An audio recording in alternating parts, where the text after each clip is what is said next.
So I want to share a little bit tonight about God's goodness to me and my family. And one thing that I love about God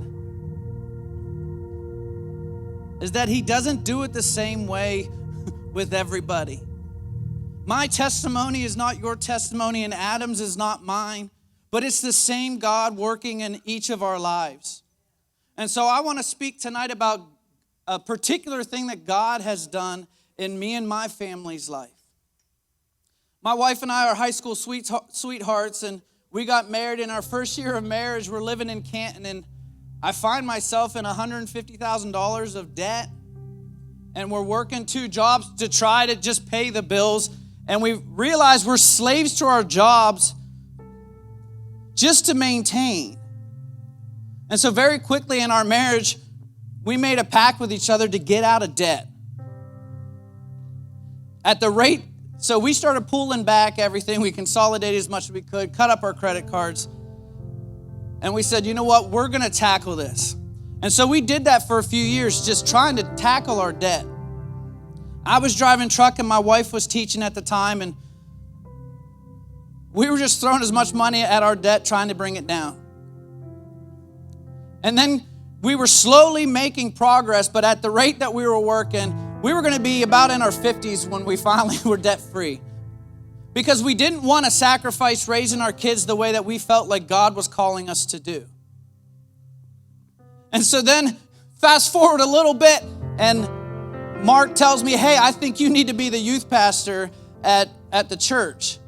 And I said, no, I don't think that's right. Because for me to be the youth pastor, it meant that my wife and I would have to change our life dramatically. We would end up cutting our income in half. We were barely making it as is. And so in my mind, I don't know how God would work that. How do we make half of what we were making and still get out of debt? Because I felt God was calling us to do that. And so I wrestled with that. And eventually I did take it. And I became the youth pastor. My wife had to quit her job, and we consolidated even more. We tightened our belt straps about as tight as we could. We got down to 1 car, 1 phone. We ended up foreclosing on our home, moving in with my parents. And I tell you what, any guy out there knows how hard that is and how humbling that is. At 30-some years old, to foreclose on your home and move back in with mom and dad so that you could follow God. And I can't say it always felt like it was right. I'm like, a lot of times it was us wrestling with the Lord. Like, is this how it's supposed to be? Really, we have to go through a foreclosure? Really, we have to move in with my parents? I'm 30-some years old. And we were committed to it. And so God saw us through it. And guys, I want to tell you, God's faithfulness began showing up time and time again to our family.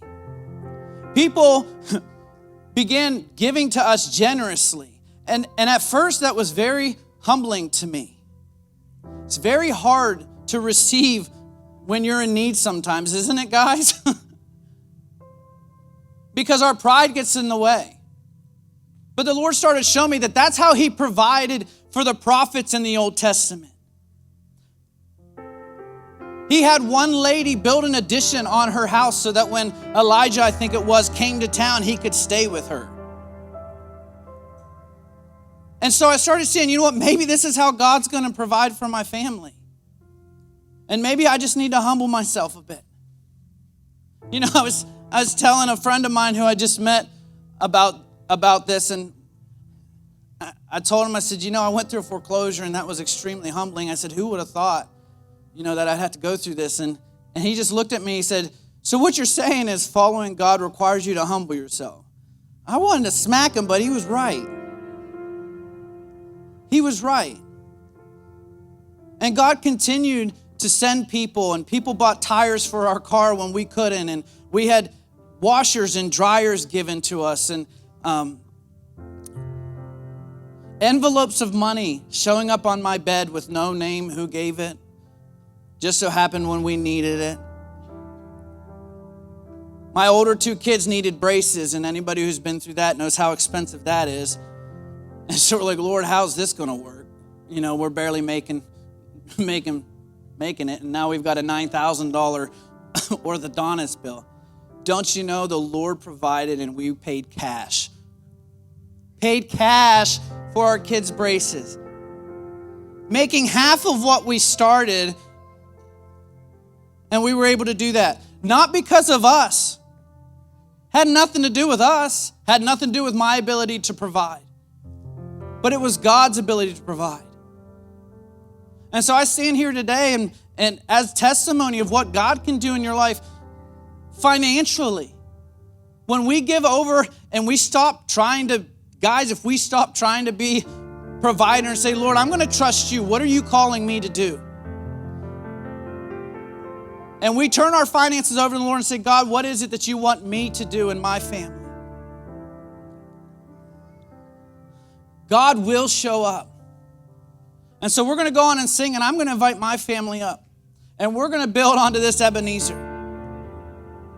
And this is our remembrance of God's faithfulness to us in just one aspect. I just wanted to talk about the financial side of it. But God does move in that way. And if he does it for me and my family, I know he'll do it for you.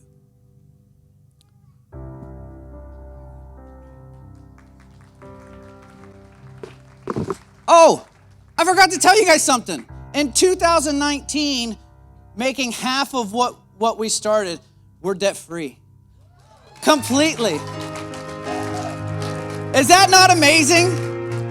What would have taken us till I was about 50 took 4 years, cutting our income in half and trusting the Lord. I don't know how he did it. I look at it, I'm like, I don't know how that happened and how that worked, but he worked it out. So we're standing as a family now completely debt-free. He saw us accomplish our goal, saw us through it. And I don't know where we're going from here, but I know God's got it.